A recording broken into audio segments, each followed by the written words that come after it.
It used to be that the only way to be subjected to continuous observation and modification was to either be in an experiment. You could be in the basement of a psychology building and have students tweaking you for their projects, or you could join a cult.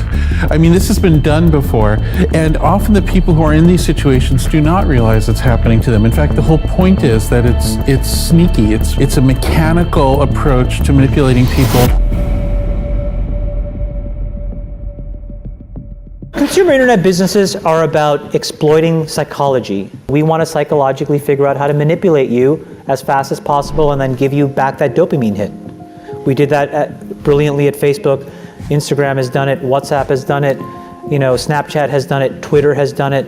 So there are great examples. WeChat is doing it. You're being subtly manipulated by algorithms that are watching everything you do constantly and then sending you changes in your media feed and your diet that are calculated to adjust you slightly to the liking of some unseen advertiser. You don't realize it, but you are being programmed. Do you know when iPhone real recently, they started putting that thing on your phone where you see how much screen time you had? Oh yeah, that's crazy. You look at it, you're like, what, 5 hours? 9 hours, 46 minutes. That's 5 hours of nothing. The founders of the great Silicon Valley spying empires like Facebook have publicly declared that they intentionally included addictive schemes in their designs. It's a statistical addiction. What it says is we will get the broad population to use the services a lot. We'll get them hooked through a scheme of rewards and punishment. And then within that, we'll very gradually start to leverage that to change them. So it's this very kind of stealthy manipulation of the population. So it's not as dramatic as a heroin addict or a gambling addict, but it is the same principle. It literally is a point now where I think we have created tools that are ripping apart the social fabric of how society works. That is truly where we are. And I would encourage all of you as the future leaders of the world to really internalize how important this is. If you feed the beast, that beast will destroy you. If you push back on it, we have a chance to control it and rein it in. When you watch the television isn't watching you. When you see the billboard isn't seeing you. And vast numbers of people see the same thing on television and see the same billboard. When you use these new designs, social media, search, YouTube, when you see these things, you're being observed constantly, and algorithms are taking that information and changing what you see next. And they're searching and searching and searching, and they're just blind robots. There's no evil genius here until they find those patterns, those little tricks that get you and make you change your behavior. It is eroding the core foundations of how people behave by and between each other. In traditional behaviorism, you would give an animal or a person a little treat like candy or maybe an electric shock, and you'd go back and forth between positive and negative feedback. And when researchers try to determine whether positivity or negativity is more powerful, they're roughly at parity. They're both important.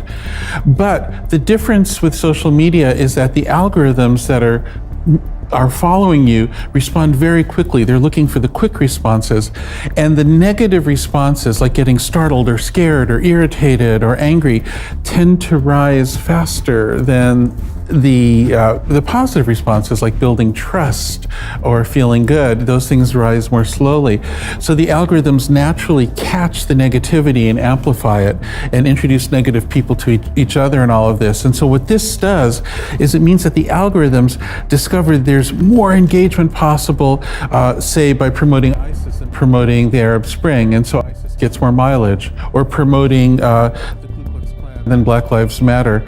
Now, in the big picture, it's not true that negativity is more powerful, but if you're doing this very rapid measurement of human impulses instead of accumulated human behavior, then it's the negativity that gets amplified. So you tend to have elections that are more driven by rancor and abuse, and you tend to have outcomes that are kind of crazy. I think we all knew in the back of our minds, even though we feigned this whole line of like, there probably aren't any really bad unintended consequences. I think in the back, deep recesses of our minds, we kind of knew something bad could happen. But I think the way we defined it was not like this. The people who run the tech companies like Google and Facebook are not doing the manipulating, they're doing the addicting. But the manipulating, which rides on the back of the addicting, is the paying customer of such a company. So, many of those customers are not at all bad influences. They might simply be trying to promote their cars or their perfumes or whatever. And just to be clear, I'm very much a part of this. I've sold a company to Google. I'm not in any sense an outsider. I believe that what we're doing is not in our own self-interest. Business interests are a part of society. If they destroy society, they destroy themselves.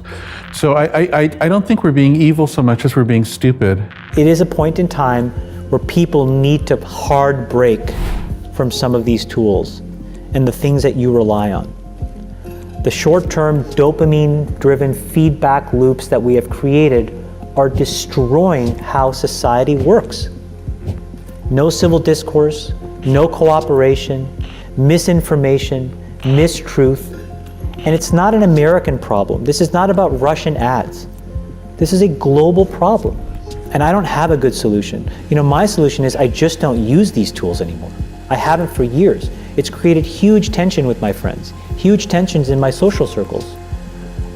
If you look at my Facebook feed, I've posted maybe 2 times in 7 years. 3 times, 5 times. It's less than 10. And it's weird. I guess I kind of just innately didn't want to get programmed. And so I just tuned it out. But I didn't confront it. And now to see what's happening, it really bums me out. We've created this bizarre society that's unprecedented where if any 2 people wish to communicate over the internet, the only way that can happen, the only way it's financed is through a third party who believes that those 2 can be manipulated in a sneaky way. It's an insane way to structure civilization. So we can keep all the good stuff, and there is good stuff on social media, of course. We can keep all that and just throw away the manipulation business model and substitute in a different business model. And there are many alternatives that would be better. They just have to be honest. It could be a paid service like a Netflix where you're paying for it, you're the genuine customer, it has to keep your interest.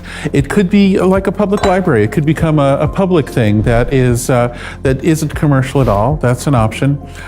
But what we did in Silicon Valley is we wanted it both ways. We wanted everything open and free, but we wanted hero entrepreneurs and hackers. And so the only way to get that was this advertising thing that gradually turned into the manipulation engine as the computers got faster. And this weird business plan, once you can see that there are alternatives, you realize how strange it is and how unsustainable it is. This is the thing we must get rid of. We don't have to get rid of the smartphone. We don't have to get rid of the idea of social media. We just have to get rid of the manipulation machine that's in the background.